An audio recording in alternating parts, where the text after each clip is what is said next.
Now, yesterday, we did some charcoal drawing and everybody has a nice layout for their design. We're super excited to move towards painting it. And what we're gonna do today is we're gonna pass through a stage called underpainting. Mm-hmm. The underpainting stage, you can think of like a kind of bridge. A bridge between painting in color, full color, and drawing. What's the difference between painting and drawing? These are things that, you don't have to necessarily agree with, but when I come across this kind of thing, I need a definition, otherwise I can't sleep. So, my definition for the difference between painting and drawing is that in drawing, all the variation happens on the surface. In painting, the variation happens outside the painting. All right? If I can mix my colors separately, if I have a time of my process where I'm not making changes on the surface itself, but rather on a third-party agent, I'm using this separate tool, that changes the action. When I draw, think about your choreography, right? You examine, apply, judge, but your contact is always with the piece. A painter spends 50% of the time here.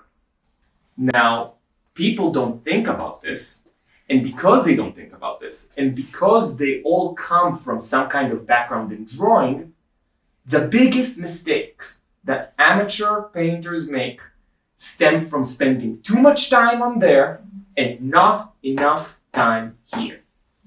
Okay? And that's a big problem because coming from a background of drawing, we all know that I can take the paint and manipulate it on the surface as well. But the paint, the technology, doesn't appreciate that because all paint really is, we said, glue with a colorful powder. That's all it is. You put that stuff on there, it looks delicious. You start messing with it, starts looking really bad. You can put it on, deal with the edges a tiny amount, and leave it. That's the right way to paint. If you're messing with your paint too much, you're gonna make something that at best will look correct, but will not look beautiful. If you want to preserve the luminosity in an optimal situation, you put every mark down when it's wet and you let the painting dry. You come back the next day, everything is dry, you can work again. Mix new colors, put them down when they're wet, don't overwork them, let them be. So I want colors to be mixed so perfectly that when you touch the painting, it works. If by the end of this workshop, you just mix 5 colors, but they're perfect, and you've painted a little square of a shoulder, I'm okay with it, because I'm here to teach you, and I don't really care what happens to all these paintings, and if I was really radical, which maybe will happen in 15 years, at the end of this, I would burn all these paintings, because they don't matter. These paintings are your laboratory to learn new skills and improve as painters. And if we obsess over loving these paintings and wanting them to be beautiful, this comes at the expense of the skills that we can purchase over the next 2 days, which are going to be way more valuable because these skills are going to produce all the beautiful paintings that we could make in the future, right? But fixating on making this painting beautiful so that we can show our family is a bad strategy. It's a bad strategy. So use these paintings as a laboratory for growth. What I'm planning to do is I would like to do what we call an underpainting first half of the day. And then second half of the day, I'm going to do a quick color explanation. And then we're going to do a lot of mixing on our palettes. Now I'm going to explain what an underpainting is, followed by a question. So pay attention.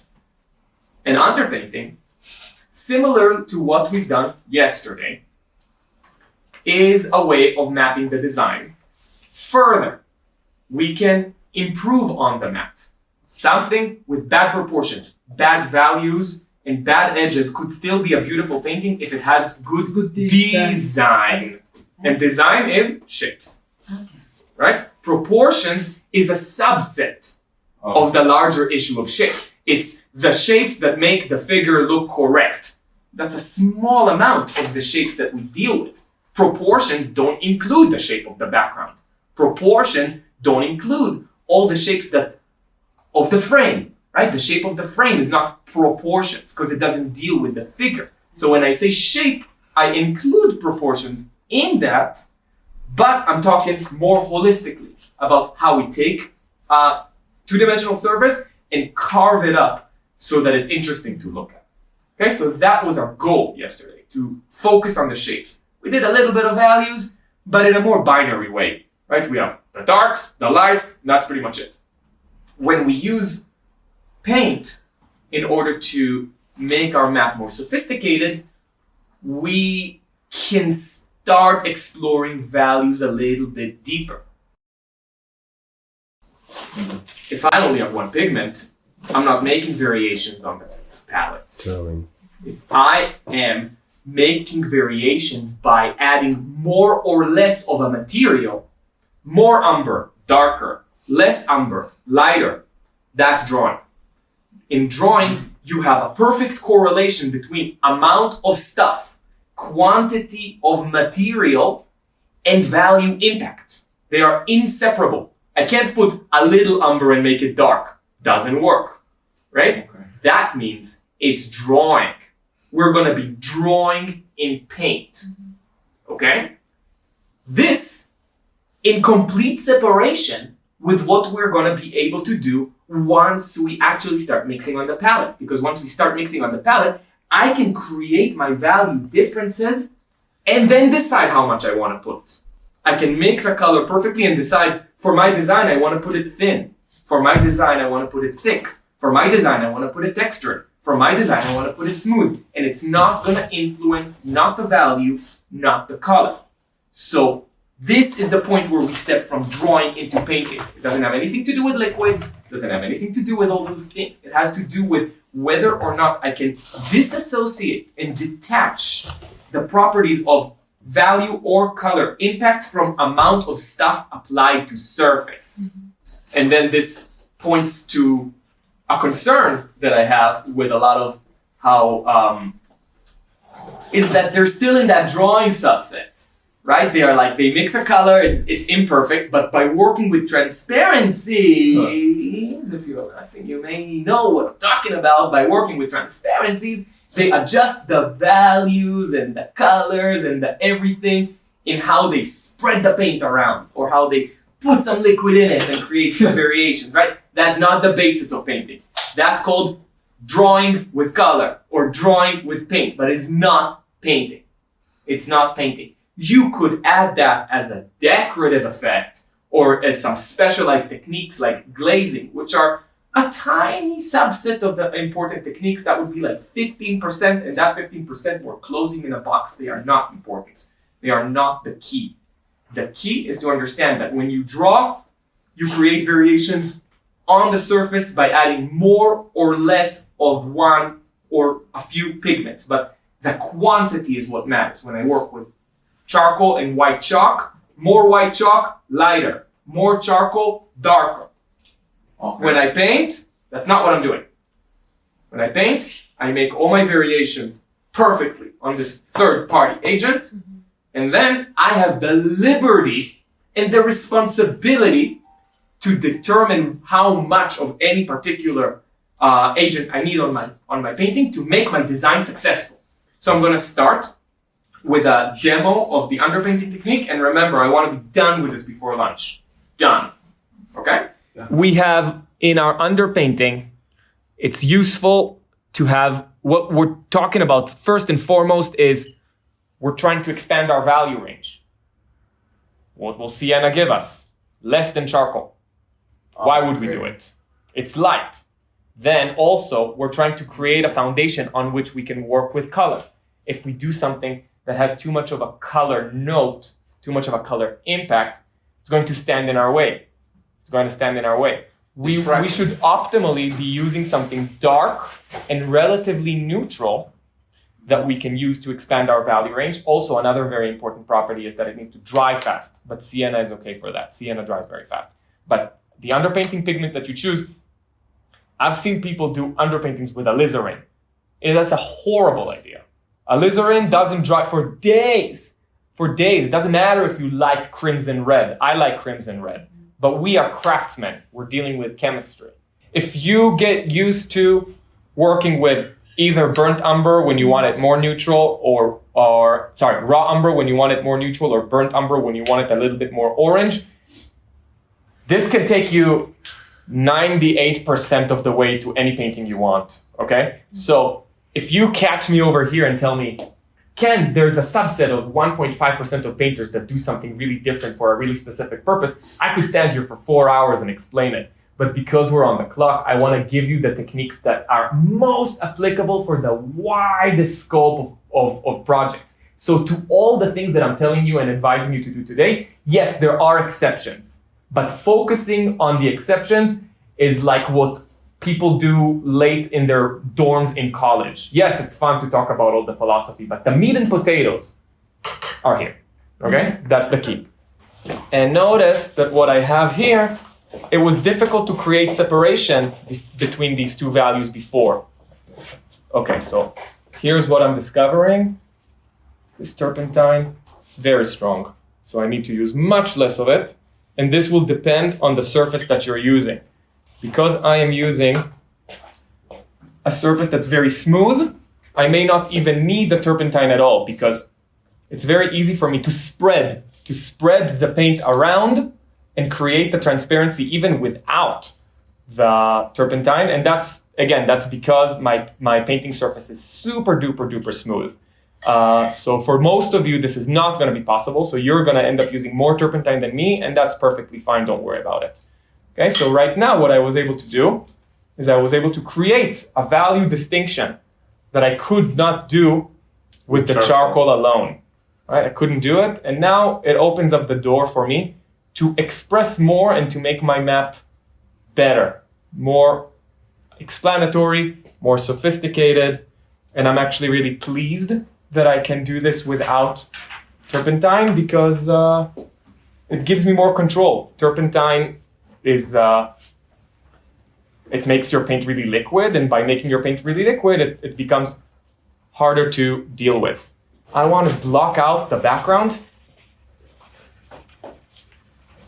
because if I am to hope to start feeling the feeling of light over here, I need some contrast, right? Yes. So I'm starting with the things that I wasn't really able to do with the charcoal.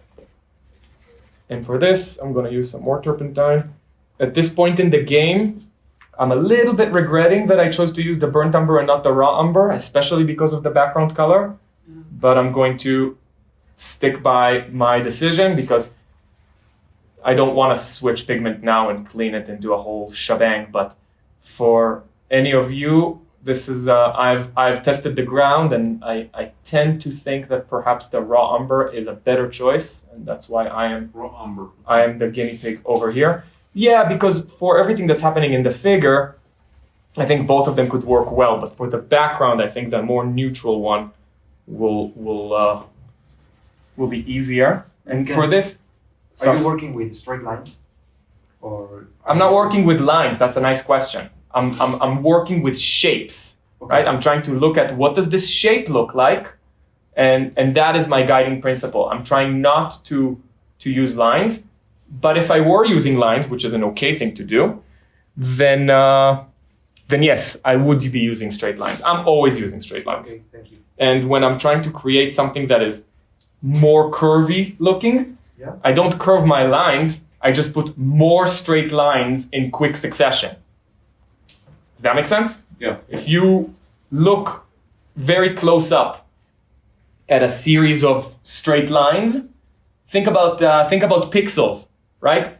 Every image you see in a computer is made from squares, no matter how round it looks like. It's always still squares, little squares, tiny squares. Yeah. So when you're trying to create a curve, think about it like that. You want tiny straight lines, but very specific straight lines.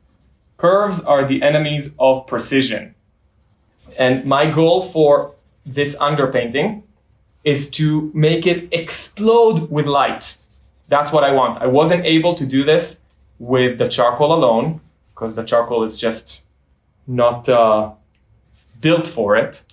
But with the paint, I'm definitely able to. And you're going to notice that if there is an area that I covered with turpentine, even a small amount of turpentine, like the background, for example, when I come back to working on it and refining it, I don't need any more turpentine. It's enough to put it down once. If you continue to load up your pieces with more and more and more solvent, you're going to find yourself swimming in solvent, and that's not a pleasant way to swim. So try to only use it when you have to. There's a thing that painters do when they are given a material, is they have this kind of faith in the supplies, and they're like, oh, something's not working out. Let me put more of this thing that I now have. And they just put more and more and more of it, and it doesn't lead us in positive directions at all. Now you'll notice that I'm also taking this opportunity when I can to be more precise about my design. Usually what I do is I start my underpainting on my charcoal drawing without using fixative. When I don't use fixative, there's a downside and an upside. The downside is whenever I touch an area, the paint is going to just completely disappear immediately, which means I have every opportunity to totally ruin all the accomplishments that I did in the day before. The plus side is that if something can be done better, I have an easier time correcting it because I'm not going to have this charcoal design stuck on my surface. So you ask me why this time I chose to use the fixative. It's because the majority of you did it. So I don't want to be able to do things in a way that you guys are not, since it wouldn't be a fair demo. So I'm just on your team in this case. But just a note on that is that I hope that this is not an endorsement, is what I'm trying to say. It's not an endorsement of always fixing your drawing. Because I believe since we have more abilities to control with a brush, we have better control. Generally, I prefer to let the charcoal drawing disappear. Unless it's like a crazy charcoal drawing that I worked on for like a month, and then I'm like, okay, this is not worth risking. But in the majority of cases, especially if I only worked on the charcoal drawing for a day, I have faith that whatever I do with my brush is going to be better. So now it starts to look like light, which is extremely encouraging. And so I'm going to block in the value of the figure as well. The figure needs to be darker than the background by a small margin. How do I decide what value goes where? And what the question suggests correctly is that we are working with a hierarchy. So I'm not concerned now that I'm working on the arm if the value that ends up on my surface is the exact value I see in reality. That does not matter. What matters is that the relationship between the values as they start to emerge on my painting is correct. That this value is the darkest value. That this value is the second darkest value. That this value is the third darkest value. We are worried about the relationship between the values, not the values in of themselves. The values in of themselves do not matter. Do not matter. In this context, they do not. Only the relationship between them matters. Right? And people who have a lot of experience with graphite pencil will know that very well, that a pencil drawing can look really excellent and very, very realistic, but it's never, ever going to come close to looking at like the values that we have in life, right? Pencil drawing just doesn't have the ability to go as dark as life looks. So how do pencil artists manage to make things still look persuasive? Through relationships between values, through designing their composition in a way that some values are darker than others, and having faith in the viewers that it will make sense in the end, which it will.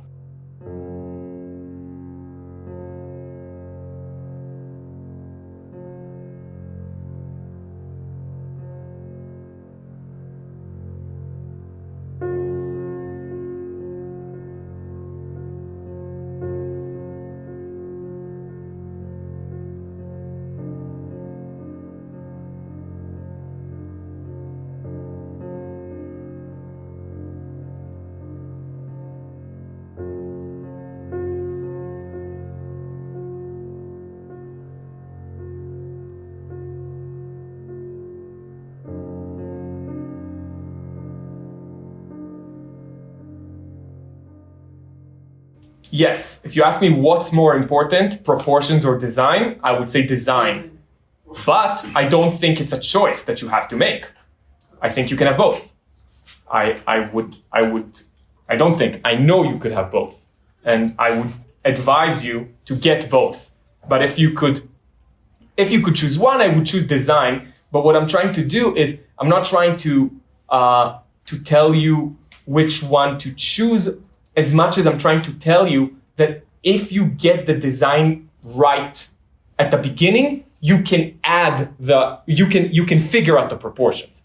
But if you focus on the proportions first and then try to get a good design, forget it. Okay. Right? So one of them, the fact that it's more important to me aesthetically is not important. And I'm not trying to convince you of my taste. What I'm trying to convince you that is correct 100% of the time is that if you are going for both, go for the design first. What is a painting? An arrangement of shapes and colors on a two-dimensional surface. Okay. What is a good painting? A good painting is a painting where that arrangement is emotionally compelling, visually compelling, expressive in some way. That the arrangement itself has something to say. It's not just, that's where it ended up on the canvas, right? Now, that's what I call design. You could call it composition. My issue with the word composition and how most people talk about it is they think composition equals crop. That's how I crop it. They would look at a piece of a photo, right? And they say, oh, I'm going to compose it. And they crop the bottom. That's not composing. That's a tiny, tiny part of composing, right? Composing, one of the main issues in composing is to make decisions that are about the shapes themselves. Learning to give stuff up if they're not important for the design. Include and emphasize things that are critical for the design. Those are more important than the crop. They work together with the crop. So if you're asking me what is composition or what is design, it's, yes, the crop is a part of it.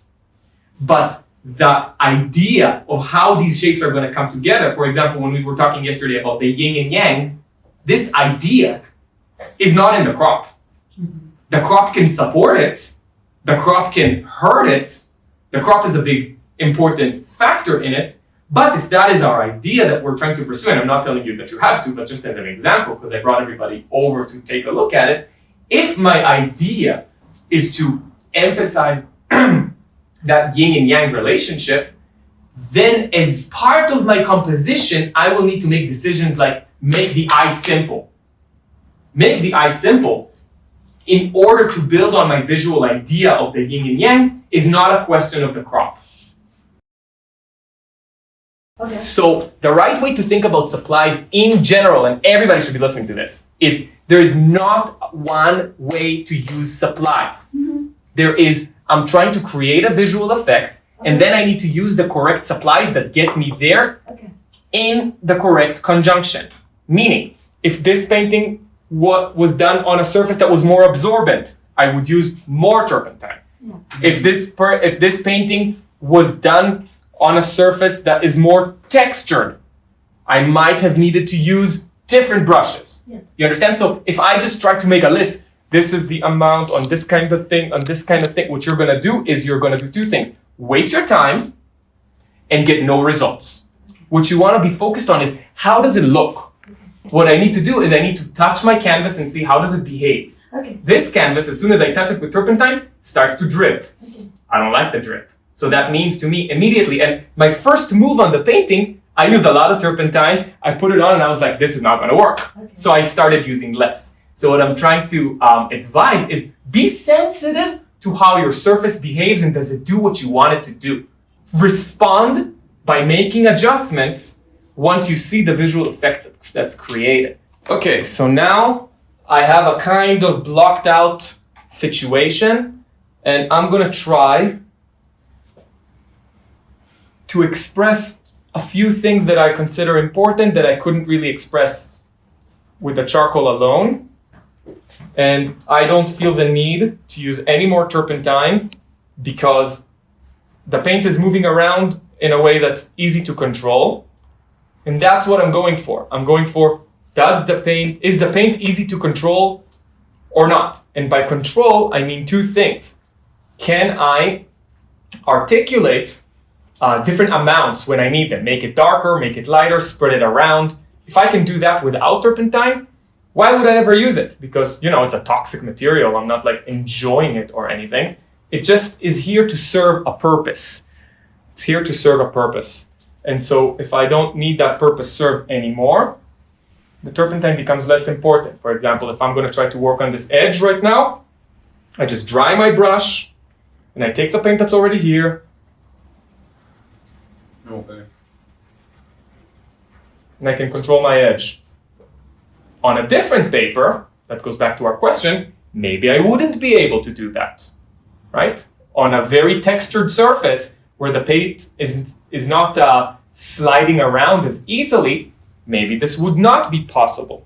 So I'm not telling you something that is always true. In fact, I will never tell you anything that is always true when it comes to supplies. That's why my method of teaching focuses on the theory, because the theory is always correct. The supplies are just there to make sure that we can put the theory into practice.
What would happen if I touch the lights to my value range?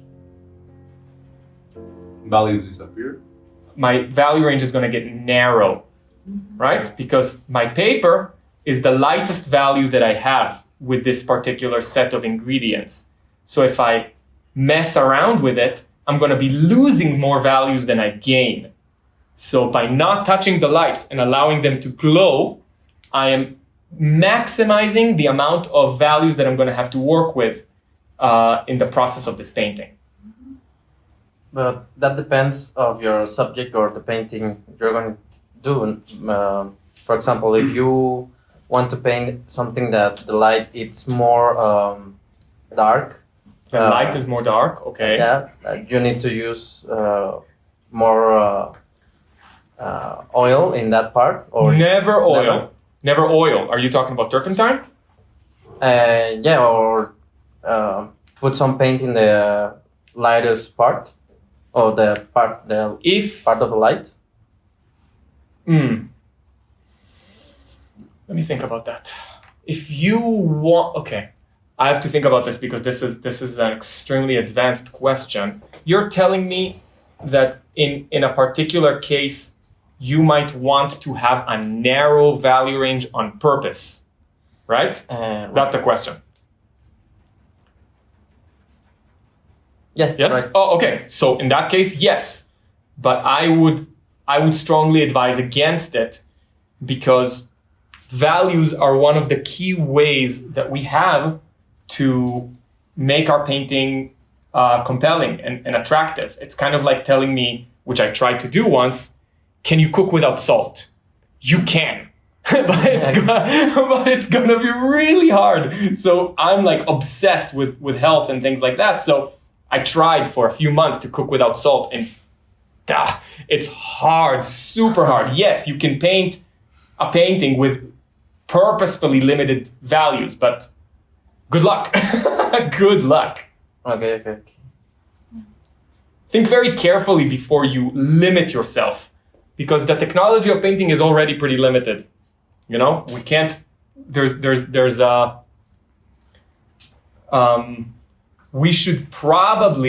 we would be probably wisest to use everything at our disposal to make our painting successful. It would be almost like a show-off move that maybe a painting teacher would come here and tell you, you think you need 10 values to make a painting? I can do it in 2. And probably I could get away with it, but that's all it's gonna be. There's very few examples where you can see that the limited value range is actually justified conceptually. First one that comes to my mind is like Morandi. You know him? No. Giorgio Morandi. Yes. Morandi has very limited value ranges in his paintings. But even those limited value ranges are more high key. So it's not that he would dim his lights, more so than he would just not go dark on the shadows, which I think is more legitimate because that's closer to what you do in graphite. It's easier for us to see, right? I want you to be able to see my painting, and vision is almost equivalent to light, right? What is darkness? What is shadow? It's the absence of light. It's the absence of vision. So if you're telling me, I'm going to sacrifice my lights, I'm going to tell you your painting is going to literally be less visible.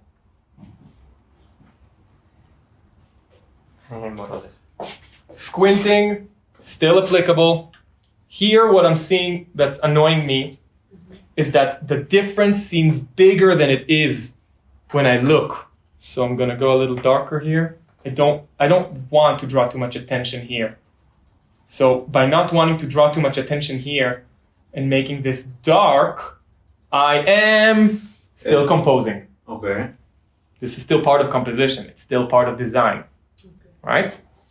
I don't want to, if I'm asking myself the question, which I should be asking myself this question all throughout the process, where do I want the attention of the viewer to go? And I'm controlling that by adjusting the contrast levels. When I reduce the contrast here, I'm drawing less attention here. When I increase the contrast here, I'm drawing more attention here. And this is part of composing. It's part of design. These are decisions that it's not that I'm making decisions that I'm not seeing there. I am seeing it there. The difference here is very small. But I'm making sure that I'm actually getting that from my supermarket, not just because of my loyalty to nature, but because I think this is going to improve my design if people don't look over here. This is not a very interesting point. And in general, I don't want to draw any attention to the corner of my frame, right?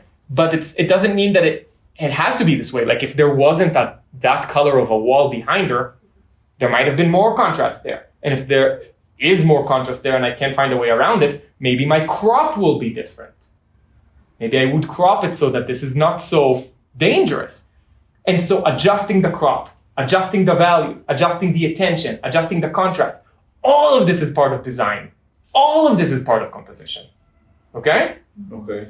Light next to dark attracts attention. Dark next to dark, easy to avoid. Like now that I've made this darker, this area doesn't attract all my attention. How did I know to do that? I stepped away from my painting and I asked myself, where is my eye going? I want my eye going here. And the eye was going here. I don't like that, right? So when you are backing away from your painting, you ask, where am I looking?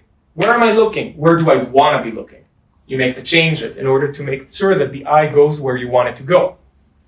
If you stare at a shadow for 5 minutes, you're gonna expand your pupil and see a lot of stuff happening there.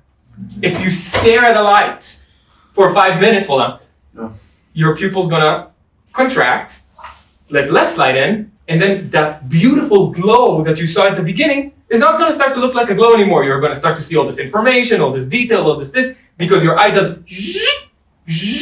the eye's job is to adjust to make you see the most amount of information. And so when you know this, you will understand that the eye actually will lead you in places that are not good for the painting, necessarily, especially if you look directly at an area.